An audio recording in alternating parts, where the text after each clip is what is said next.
उनसे भी हम बातचीत करेंगे।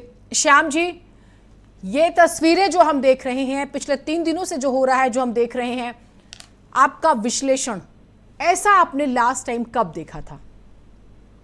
दिखेगा कि ये बात सही है कि राजस्थान का 1070 किलोमीटर पाकिस्तानी सीमा इलाका है और पहले भी 1971 की जब लड़ाई हुई थी तो जैसलमेर और बाड़मेर वगैरह की तरफ काफी स्थितियां खराब हुई थी। और इस बार पहली बार देखने को मिला कि जिस प्रकार से कह सकते हैं कि हमारा अगर कहें कि 120 किलोमीटर फलौदी क्षेत्र है, जोधपुर का जिले में आता है, और 150 किलोमीटर नाल है, बीकानेर में आता है, और 140 किलोमीटर उटलाई जो बाड़मेर आता है। ये इलाके ऐसे हैं जिसमें जहां पर कि सैन्य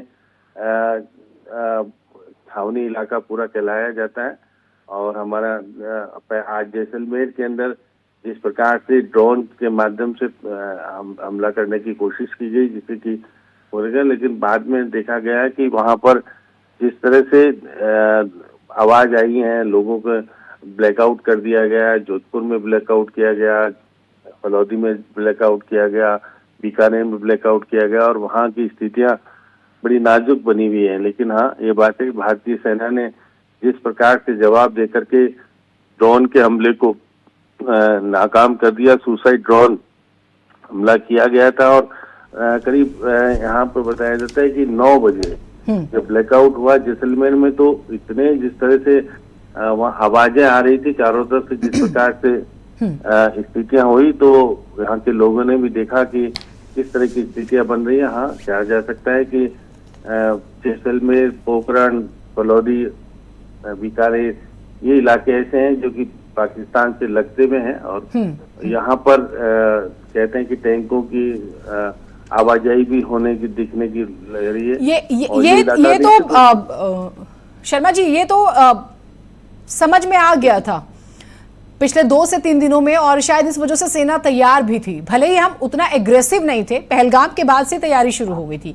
ये एक बार एनालिसिस कीजिएगा। पहलगाम के बाद से ही यहाँ पर जिस प्रकार से कहा जाता है कि भारत ने जो हमले किए थे, तो उसके बाद ये लग रहा था, पहले तो यहाँ पर मिसाइल छोड़ने की कोशिश की गई थी जिससे कि नाकाब कर दी गई। लेकिन कल जिस प्रकार से आज रात्रि को भी तो जिस प्रकार का माहौल देखने को मिला, वहां पर जिस तरह से मिसाइल दागी गई और हमने जवाबी कार्रवाई करके उसे जवाब देने का प्रयास किया गया। लेकिन हाँ, इलाका बड़ा सेंसिटिव बन गया है। जैसलमेर कहें या बीकानेर का नाल इलाका जिसमें कि हमारा एयर वाला पूरा का पूरा एयरबेस वाला है, उटलाई कहें वो भी हमारा एयर इलाका है, जहाँ की अंडरग्राउंड हमारे वो है एयरपोर्ट वगैरह, जिस प्रकार से जो हम भी यहाँ देते हैं। और जोधपुर से भी हमने यहाँ प्लेन उड़ा करके जोधपुर भी हमारा वो इलाका पूरा का पूरा आता है। तो ये इससे पहले 1971 की लड़ाई में भी इस जगह पर जिस प्रकार से तन्नोट माता का मंदिर, आज भी वहां पर पुराने अगर देखेंगे तो आपको बम वगैरह मिल जाएंगे, अभी भी वहां पर प्रदर्शित किए गए हैं। लेकिन अभी सबसे सेंसिटिव इलाका जैसलमेर कहें, सबसे ज्यादा अभी जैसलमेर, बीकानेर और गंगानगर का इलाका जो पूरा का पूरा है यहाँ पर। आपने अच्छा विश्लेषण किया राजस्थान को लेकर। सर, मैं थोड़ा सा जम्मू को लेकर भी बात करती हूँ। स्पेशली मैं देख भी रही थी, बड़ा भावनात्मक मुद्दा हो जाता है जब देश की बात आती है। कुछ लोग कहते हैं माँ का आशीर्वाद है, जम्मू को कुछ कर भी नहीं सकते। देखिए, निश्चित तौर पर जिस प्रकार से हमारे साथ साथ जम्मू कश्मीर के इलाके में भी गोलाबारी और जिस प्रकार से हुई, वहाँ पे लोग भी 1 दर्जन से लोग अधिक मारे गए हैं। जिस प्रकार का माहौल बना हुआ है वहाँ पर कहा जा रहा है कि जिस प्रकार से यहाँ तो ड्रोन और मिसाइल्स के हमले राजस्थान में, लेकिन अगर पुंछ और इलाके उधर की तरफ देखा जाए तो वहाँ पर बमबारी वगैरह जिस प्रकार से होती है, वहाँ की भी स्थितियाँ अलग तरह की बनी है। लेकिन वहाँ के लोगों ने जिस प्रकार का माहौल देख करके एक अच्छा दिया है, और वहाँ सरकार ने कहा है कि सब रात को घर पे रहें, और ब्लैकआउट की स्थिति बनी हुई है।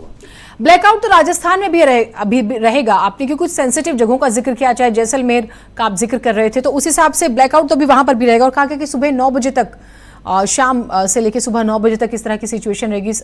लोगों का क्या प्रतिक्रिया है? सपोर्ट में या पूरा देश? देखिए, जैसलमेर में जब जब जिस तरह की स्थितियां बनी तो लोगों ने, अब पूरा तो इलाका ब्लैकआउट कर रखा था, लेकिन लोगों ने वहां जाकर के देखा नजारा। ऐसा नहीं कि वो भयभीत होकर घुस गए और ऐसे हो गए कि लोगों में उस तरह का उत्साह है कि हम जवाब देने की स्थिति में है। हमको अब ये नहीं लगता कि हम यहाँ पर खतरे की स्थिति में, हमको मार दिया जाएगा, कर दिया जाएगा, लेकिन हम, हमारी सेना के ऊपर जिस तरह का विश्वास है, वो कह सकते हैं जोधपुर, बाड़मेर, जैसलमेर में ब्लैकआउट की स्थिति बनी हुई है और गंगानगर में भी ब्लैकआउट की स्थिति है। और देखिएगा कि पाली में जवाई बांध है, उस पर भी आवाजाही बिल्कुल रोक दी गई है जिस प्रकार से है। तो ये बात सही कि हमारे यहाँ अब 5 एयरवेज हैं, जिस तरह से कह सकते हैं, जो कि हमारी स्थिति में पाकिस्तान से लगे हुए जो हमारे इलाके हैं, यहाँ पर भारी सुरक्षा व्यवस्था लोकल भी दी गई। हमारे मुख्यमंत्री ने 6 जिले हैं, जोधपुर, फलौदी, जैसलमेर, बाड़मेर, गंगानगर और बीकानेर में सभी स्कूलों की छुट्टी कर दी गई है। कॉलेज की जो यहाँ एग्जाम वगैरह भी स्थगित कर दिए गए हैं। सरकारी कर्मचारियों की छुट्टी भी स्थगित कर दी गई है। अभी मुख्यमंत्री वजरलाल शर्मा ने भी मीटिंग लेकर के सतर्क किया है कि जिला कलेक्टर्स और एसपी को कहा है कि रात्रि को पूरी निगाहें रखें और ऐसा कोई घटना है तो अवगत कराएं। और उससे पहले गृह मंत्री अमित शाह ने भी मुख्यमंत्री से हमारे बातचीत की थी और कहा था कि सतर्क रह करके बातचीत के, कल जो आई तो और आज घटना घटने की स्थिति सामने आई है और हमने करारा जवाब देने की कोशिश की है। एक सवाल मैं आपसे ले लेती हूँ सर, क्योंकि आपने 1971 का जिक्र किया था और सभी देशवासी भी बात जानना चाह रहे होंगे। पाकिस्तान के नक्शे में बदलाव होगा, 4 टुकड़े होंगे पाकिस्तान के, आपको लग रहा है ये क्योंकि नहीं झेल पाया पाकिस्तान और था भी नहीं वैसे कुछ? देखिए, क्या 1971 की स्थितियां बिल्कुल अलग थी। हाँ। जब सीमावर्ती इलाकों में आमने सामने युद्ध होता था। अब तो बिल्कुल युद्ध का परिवर्तन हो गया है। कहाँ बैठ करके, जिस तरह से घर में बैठ करके हम पाकिस्तान के अंदर जिस तरह से तबाही मचाने की कोशिश कर रहे हैं, वो पहले नहीं थी। अब स्थितियां बिल्कुल अलग तरह की है। ड्रोन से हमले हो रहे हैं, मिसाइल छोड़ी जा रही है। अब बॉर्डर पे आमने सामने इलाका नहीं है, लेकिन हाँ, ये बात सही है कि जिस प्रकार से जैसलमेर का जो इलाका है, पूरा रेगिस्तानी इलाका है, वहां पर टैंक की आवाजाही होने की स्थिति बन रही है, जिससे कि पाकिस्तान ने पूरे इलाके में टैंक लाने की बात हो रही है। हम उसकी जवाबी कार्रवाई में हम भी पूरी तरह से तैयार हैं। और 1971 और अब की लड़ाई में बिल्कुल रात दिन का अंतर है। अब पहले सीमावर्ती इलाकों में सैनिक आमने सामने लड़ता था, अब हम टारगेट बेस पर लड़ाई हो रही है और सीधे ड्रोन और जिस प्रकार से मिसाइल से हमले होकर के एक अलग तरह का परिवर्तन देखने को मिल रहा है। और आसमान में जिस प्रकार से किस तरह से स्थितियां देख रही थी, लोग देख रहे थे कि पूरे आसमान में पीले रंग का और अलग तरह के जैसे आतिशबाजी होती है, उस तरह की स्थितियां बनी हुई थी। अब मैं एक सवाल और ले लेती हूँ सर, मैं समझती हूँ समय की थोड़ी सी बाध्यता होती है, लेकिन वो लादेन वाला प्रकरण भी याद आता है, कैसे टारगेट सेट करके अटैक किया गया, या हम अभी रशिया यूक्रेन की सिचुएशन को देख लें जिस तरह से युद्ध हुआ, क्योंकि आपने कहा कि पूरा एक पैरामीटर, तरीका, सब कुछ चेंज हो चुका है युद्ध का 71 से लेके, अगर हम अब कंपैरिजन करें और साउंड हुए हैं, हम हर तरह से आगे बढ़े हैं। उस हिसाब से भी ये नए जमाने का भारत है, ये मैसेज जा चुका है। जी निश्चित तौर पे जिस प्रकार से हमने जवाबी कार्रवाई करके एक बताने का प्रयास किया कि भारत अब वो पुराना भारत नहीं है, और हम जिस प्रकार से मिसाइल्स और ड्रोन हमारे टारगेटेड आधार पर जो हमारे सीमा पर मौजूद सैनिक जिस तरह का जवाब दे रहे हैं, और हम देखिएगा कि